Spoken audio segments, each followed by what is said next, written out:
Sometimes, the deepest betrayal doesn't come from a stranger. It comes from the person you've trusted your entire life. When my father closed his eyes for the last time, I believed the hardest part of my life was over. I thought nothing could hurt more than standing beside his hospital bed, holding his hand as he took his final breath. I was wrong. The pain waiting for me after his funeral would change my life forever. My name is Daniel Carter, and my father, William Carter, was the kind of man everyone respected. He spent 40 years building a successful construction company from nothing. But if you asked him what he was most proud of, he would never mention the business. He would smile and say, "My two boys." My older brother, Michael, and I were very different. Michael was confident, ambitious, and always wanted to be in charge. He had worked with Dad in the family business for years and believed he understood everything about running it. I chose a different path. I became a civil engineer and worked for another company because Dad always encouraged me to earn my own success before joining the family business. Even though our lives were different, I never imagined money could come between us. The day of Dad's funeral was cold and quiet. Friends, employees, and relatives filled the church to say their final goodbye. As the pastor spoke about Dad's honesty, generosity, and strength, I looked across the room at Michael. He nodded respectfully during the service, comforting relatives and shaking hands with family friends. For a moment, I felt relieved. No matter what happened next, we were still brothers. After the service, our father's longtime lawyer, Mr. Benjamin Foster, approached us. "Gentlemen," he said softly, "your father asked that both of you meet me in my office tomorrow morning. There are important matters we need to discuss." Michael gave a confident smile. "I'm sure Dad planned everything fairly." I smiled back. I know he did. Neither of us questioned it. Neither of us suspected that Dad's final wishes would become the beginning of the biggest conflict our family had ever faced. That evening, I returned to my apartment, carrying only one thing from the funeral: Dad's old leather notebook. Inside the front cover, he had written a sentence I had seen many times growing up. "Character is the only inheritance no one can steal." I quietly smiled, not realizing those words were about to become the most important lesson of my life. Because when the lawyer opened Dad's will the next morning, everything I believed about my family would be turned upside down. The morning after Dad's funeral, Michael and I arrived at Benjamin Foster's law office. The building was quiet, and the heavy silence between us felt almost impossible to ignore. Neither of us spoke as we entered the conference room. Mr. Foster placed a thick folder on the table and looked at us with a serious expression. "Your father loved both of you very much," he began. "Everything written here reflects what he believed was best for your future." I nodded. No matter what happened, I believed Dad would treat us fairly. Michael leaned back in his chair with quiet confidence, as though he already knew what was coming. Mr. Foster opened the will. "The Carter family residence," he paused before continuing, "is left entirely to Michael Carter." Michael smiled. I wasn't disappointed yet. Dad also owned several rental properties. Surely those would be divided. The rental properties and surrounding land are also transferred to Michael Carter. I frowned but stayed quiet. Then came the family construction company. My controlling ownership of Carter Construction is transferred to Michael Carter. The room suddenly felt smaller. I looked at the lawyer, waiting for him to mention my name. Instead, he continued reading. "The investment accounts, business savings, and remaining financial assets are transferred to Michael Carter." My heart sank. Everything: house, business, land, savings. Dad had spent his entire life building those things. And somehow, every single one had gone to my brother. Michael slowly folded his hands and tried to hide his satisfaction. "I'll make sure Father's legacy continues," he said calmly. I barely heard him. My thoughts were racing. Had Dad really believed I deserved nothing? Mr. Foster closed the folder, but didn't stand up. "There is one final item." He reached into a locked drawer and carefully placed a small sealed brown envelope in front of me. "My father instructed me to give this only to Daniel." I stared at the envelope. There was no money inside, no keys, no legal papers attached, just my name written in Dad's familiar handwriting. Before I could ask a question, Mr. Foster quietly said, "Your father asked me to tell you one thing." Do not open this until the right time. I looked at Michael. He couldn't stop smiling. He believed he had inherited everything. As we walked out of the law office, I carried nothing except that small envelope. I had no idea it would become the most valuable thing my father ever left me. I left the lawyer's office with nothing but Dad's sealed envelope in my hand. Michael walked away with the house, the business, the land, and every account Dad had spent a lifetime building. I kept telling myself there had to be a reason. Maybe Dad had a bigger plan. Maybe I simply didn't understand it yet. The next morning, I drove to our childhood home, hoping to collect a few personal belongings before deciding what to do next. As I placed my key into the front door, it wouldn't turn. I tried again. Nothing. The locks had already been changed. Before I could knock, the front door opened. Michael stood there wearing an expensive suit, holding a new set of keys in his hand. I figured this would save us both some trouble, he said. I stared at him in disbelief. You changed the locks already? He shrugged. It's my house now. I looked past him at the family photos still hanging on the walls. The home where Dad had raised us suddenly felt like it belonged to someone else. I only came to collect my things, I said quietly. Michael crossed his arms. I'll have someone box them up later. The message was clear. I wasn't welcome anymore. That afternoon, I went to Carter Construction, hoping at least to speak with the employees Dad had trusted for years. The receptionist gave me an uncomfortable look. I'm sorry, Daniel, she whispered. Mr. Carter left instructions. What instructions? She hesitated. You're no longer authorized to enter the building. Before I could respond, Michael walked out of the executive office, surrounded by senior managers. He smiled as though he had been expecting me. This company needs one leader, he said loudly enough for everyone to hear. The future starts today. Several employees looked away, embarrassed by what they were witnessing. No one said a word. I realized then that Michael wasn't just taking Dad's business. He was trying to erase me from it. As I walked back to my car, I looked down at the sealed envelope still resting in my briefcase. It was the only thing Dad had personally left in my hands. At that moment, it felt almost meaningless. But somewhere deep inside, I couldn't shake the feeling that my father had seen something I hadn't.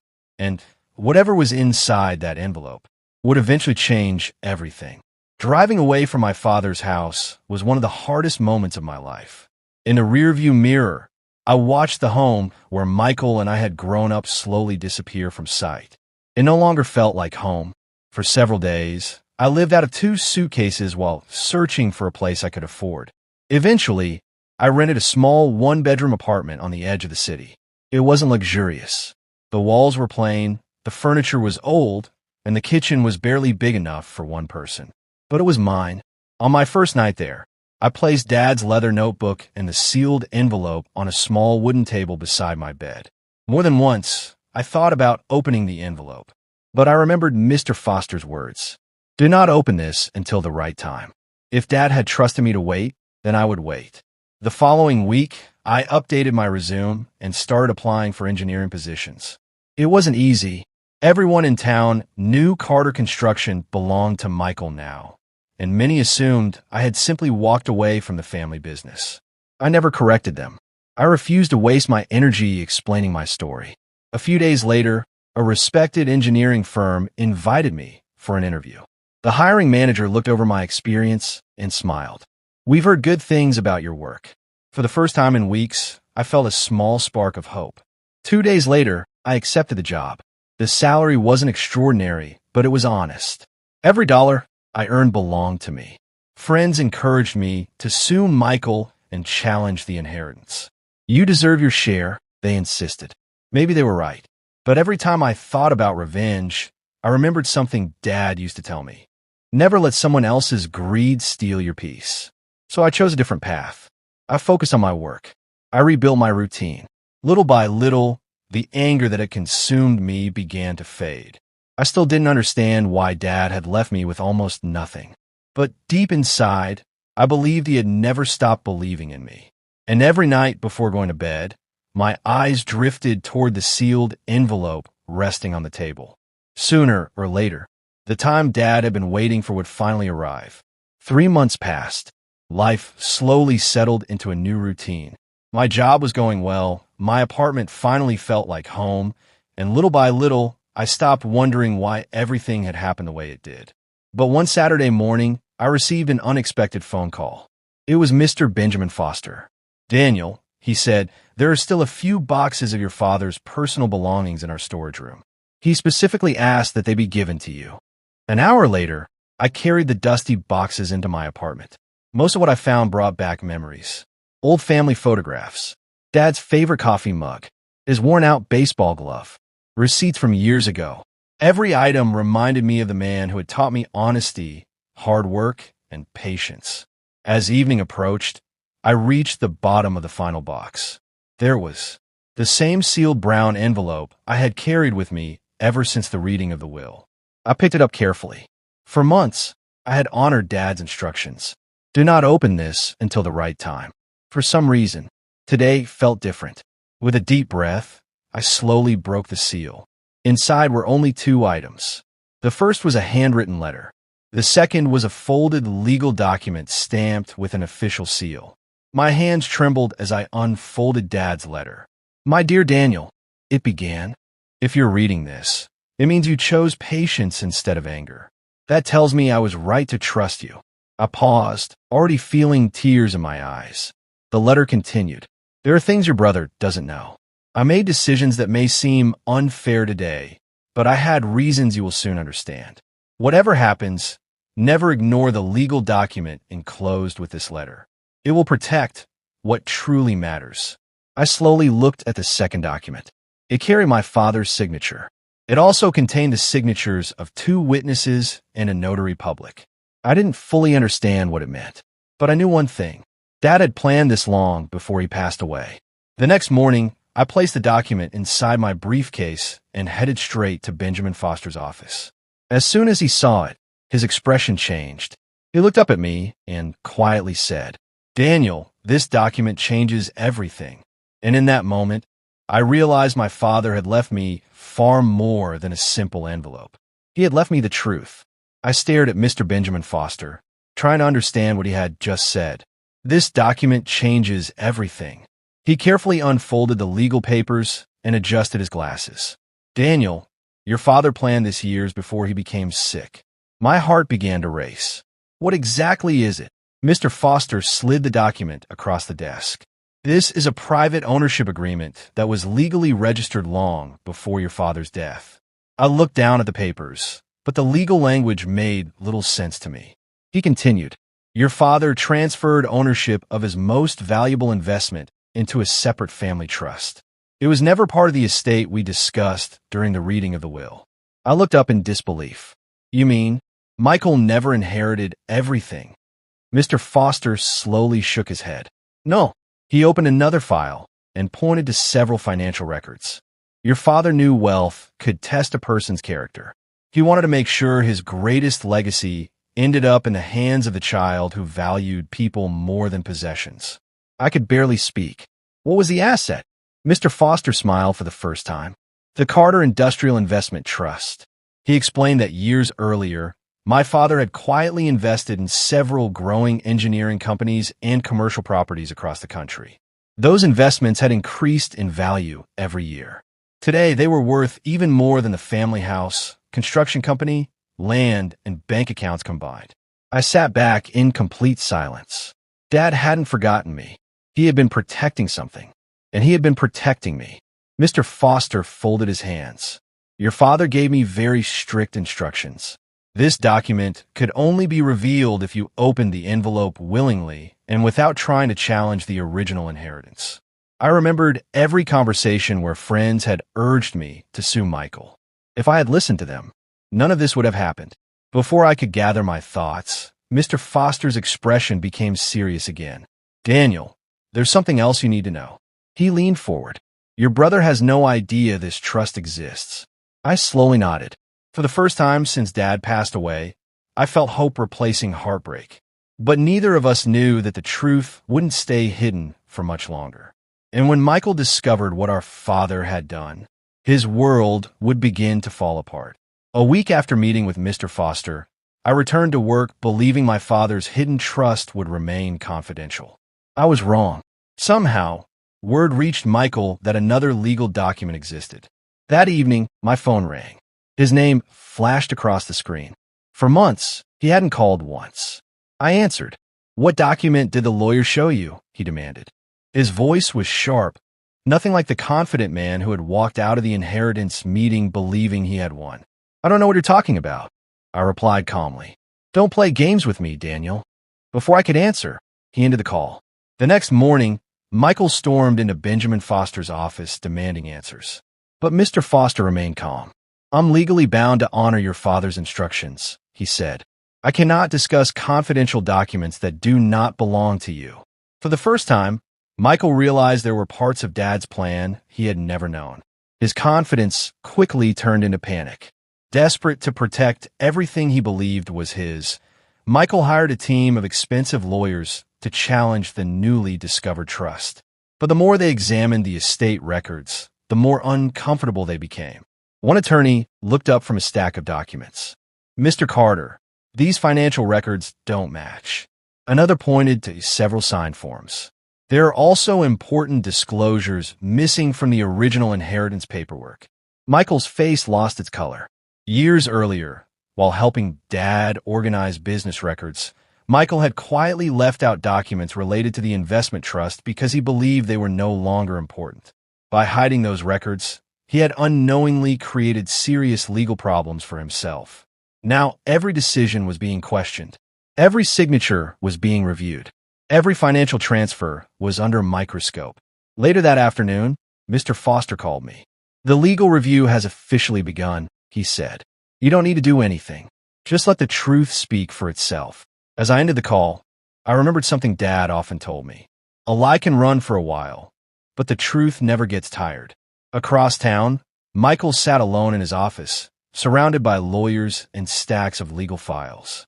For the first time since inheriting everything, he wasn't planning his future. He was trying to save it. And deep down, he already knew it might be too late. A month after the legal investigation began, the case finally reached the county courthouse. The courtroom was filled with lawyers, former employees of Carter Construction, financial experts, and family friends who had known my father for decades. I never imagined our family's private pain would become a public battle. Michael sat across the room beside his legal team. He looked confident on the outside, but every time a new witness entered the courtroom, I noticed his expression grow more uneasy. The hearing began with arguments over the estate. Michael's attorneys insisted the original inheritance was complete and legally binding. Then, Mr. Benjamin Foster stood. "Your Honor," he said calmly, "the court has not yet seen all of William Carter's final instructions." The room became silent. He carefully handed the judge a sealed folder. Inside were my father's handwritten letter, the registered family trust agreement, and additional legal documents that had never been presented during the first reading of the will. The judge spent several minutes reviewing every page. Then he looked up. "When were these documents created?" "Nearly 6 years before Mr. Carter's passing," Mr. Foster replied. Next came the witnesses. The family's longtime accountant confirmed that William Carter had personally instructed him to keep the investment trust separate from the estate. A retired business partner testified that my father often worried that wealth could divide his sons if it wasn't protected wisely. Finally, the notary public who had witnessed the signing of the trust agreement confirmed that every signature was authentic. One by one, every piece of evidence pointed to the same truth. My father had never intended for the trust to become part of the original inheritance. The judge turned toward Michael. "Did you know these records existed?" Michael hesitated. For the first time since the hearing began, he had no confident answer. His silence spoke louder than any explanation. The courtroom grew quiet. I wasn't celebrating. I was remembering my father. He had trusted that the truth would eventually find its way into the light. As the judge closed the file, he announced that the court would issue its final ruling after reviewing the remaining financial evidence. Michael lowered his head. The outcome was no longer in his hands. And deep inside, he finally realized the document he once ignored was about to decide his future. A week after the courtroom hearing, everyone gathered once again to hear the judge's final decision. The courtroom was silent. No whispers, no movement, only the sound of papers being placed on the judge's bench. I took a deep breath and glanced across the room. Michael looked exhausted. The confidence he once carried had disappeared. Weeks of legal battles had taken their toll, and for the first time, he looked like a man who knew he couldn't control the outcome. The judge adjusted his glasses and began to speak. After reviewing the evidence, testimony, and a legally registered family trust, this court finds that the trust was validly created and intentionally kept separate from the original estate. Every person in the courtroom listened carefully. The court further recognizes that William Carter's handwritten instructions clearly identified Daniel Carter as the rightful beneficiary of the Carter Industrial Investment Trust. My heart pounded. The judge continued, "Therefore, ownership of the trust, including its company's shares, commercial property investments, and financial portfolio, is legally awarded to Daniel Carter." For a moment, the courtroom was completely still. Then I heard someone quietly gasp behind me. The hidden trust was worth more than anyone had imagined. Everything my father had spent years building through careful investments now legally belonged to me. I wasn't thinking about the money. I was thinking about Dad. He had trusted that I would choose patience over anger, and in the end, his faith had been rewarded. Across the courtroom, Michael slowly lowered his head. He realized that everything he had fought so hard to keep was no longer the greatest part of our father's legacy. His greed had blinded him to what truly mattered. As people began leaving the courtroom, Mr. Benjamin Foster shook my hand. "Your father planned this with incredible care," he said. "He wanted his greatest legacy to belong to the son who understood its true value." I smiled quietly, not because I had one, but because my father's name had finally been honored. As I walked down the courthouse steps, I looked up at the clear autumn sky. The legal battle was over, but another chapter was just beginning. Because while the court had settled the inheritance, life was about to deliver consequences no judge could ever impose. Within days, the court ordered that the Carter Industrial Investment Trust be transferred into my name. Financial institutions updated their records, and ownership of the investment portfolio officially changed hands. Michael couldn't stop it. The evidence had spoken. As legal experts continued reviewing the inheritance process, they confirmed that important financial records had been withheld during the original estate administration. Although the court found no proof that Michael had forged documents, it ruled that his failure to disclose key information had caused serious legal complications. He was ordered to pay significant legal costs and cooperate fully with the correction of the estate records. The news spread quickly. Business partners who had once admired Michael began keeping their distance. Several longtime clients questioned whether they wanted to continue working with someone whose judgment had been publicly challenged. Even some relatives who had supported him during the inheritance dispute quietly stepped away, not because he had lost money, but because they had lost trust. One afternoon, I drove past the Carter Construction headquarters. The building looked exactly the same, but inside, everything had changed. Michael stood alone in his office, staring through the window at the parking lot below. The confidence that once filled every room had disappeared. For the first time, he understood that success built on pride can disappear faster than arrives. I didn't feel victorious. In fact, I felt sad. This wasn't the future Dad had wanted for either of us. He had hoped his sons would protect each other, not compete against one another. As I walked back to my car, I remembered the words written inside Dad's leather notebook. Character is the only inheritance no one can steal. Now those words carry a deeper meaning than ever before. Money could be divided. Businesses could be sold. Property could change owners. But a person's character followed them everywhere. Michael had spent years chasing wealth. In the process, he had nearly lost himself. And while his story was filled with painful consequences, mine was about to begin with something far greater than an inheritance. It was finally time to build the legacy my father had always believed I could create. The legal battles were over. The anger had faded. For the first time since my father's passing, I woke up each morning with peace instead of pain. The Carter Industrial Investment Trust was now under my responsibility, but I knew something important.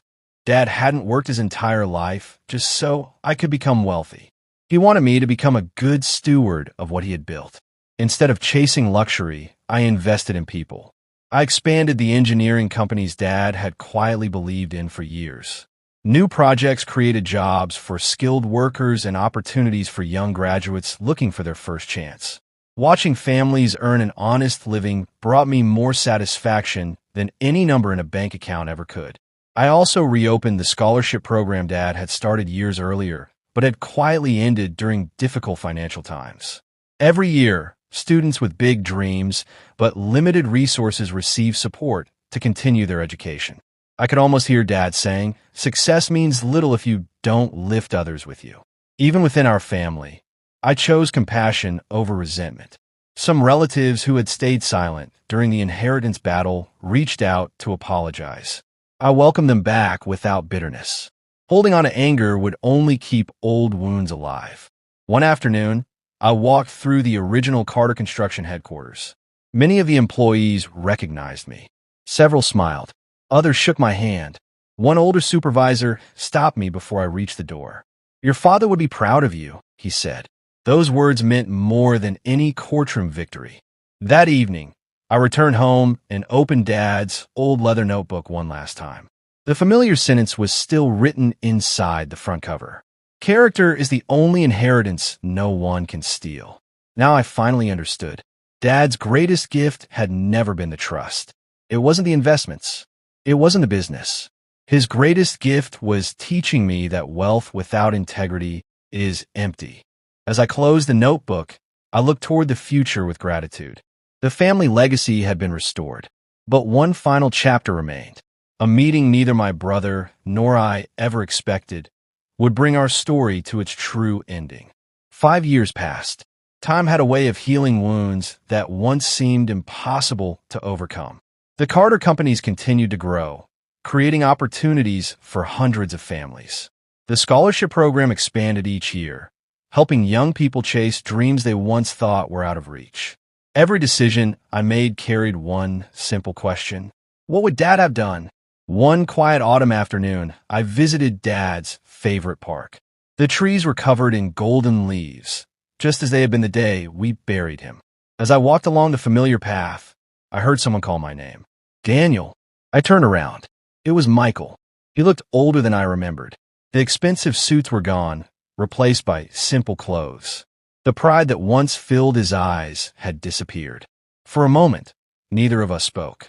Then he took a slow breath. "I owe you an apology." His voice was quiet. I spent years blaming everyone except myself. I thought money would make me successful. Instead, I lost my family, my reputation, and the respect Dad tried to teach me to earn. He lowered his head. "I'm sorry for everything." I looked at my brother for a long moment. The anger I once carried was gone. "I forgave you a long time ago," I said. His eyes filled with tears. "You did."